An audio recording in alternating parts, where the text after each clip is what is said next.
भारत में पहली एआई शिक्षक लॉन्च हो गई है, वो भी केरल में। और आपको बता दें, ये जो तस्वीरें आप देख रहे हैं, इस टीचर को जो आप देख रहे हैं, इसने लाल नीली साड़ी पहनी हुई है और इनका नाम आइरिस है। बिल्कुल रियल शिक्षक के तौर पर ये लग रही हैं, बच्चों से हाथ मिला रही हैं, बच्चों को पढ़ा रही हैं।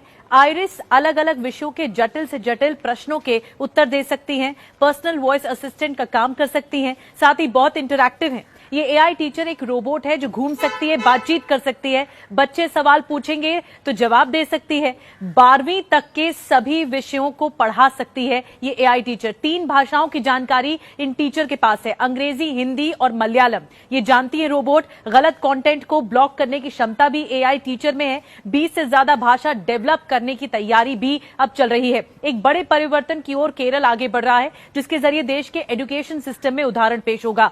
केरल के स्कूल में एआई टीचर आइरिस को पेश किया गया।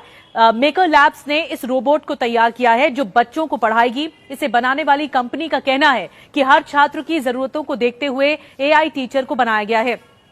मंच से एआई टीचर ने भाषण भी दिया, छात्रों के पास जाकर उन्होंने मुलाकात की, हाथ मिलाया छात्रों से। एआई टीचर बनाने वाली कंपनी ने दरअसल ये दावा किया है कि शिक्षा के क्षेत्र में ये सभी सीमाओं को तोड़ेगा और नई क्रांति आएगी। ये इनोवेशन कैपेसिटी को बढ़ाएगा। हायर सेकेंडरी स्कूल में से लॉन्च किया गया एक चैरिटेबल ट्रस्ट ये चलाता है।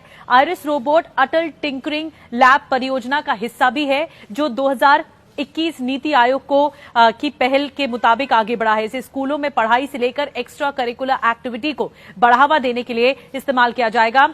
इंस्टाग्राम पर जब मेकर लैब्स कंपनी ने इसे लॉन्च किया तो उनकी तरफ से ये बताया गया कि ये रोबोटिक्स और जनरेटिव एआई का एक कॉम्बिनेशन है। इस रोबोट में एक इंटेल प्रोसेसर लगा हुआ है और एक को प्रोसेसर लगा है जो कई तरह के कमांड संभालेगा एक साथ, और इसके जरिए ही रोबोट सारे काम परफॉर्म कर पाएगा।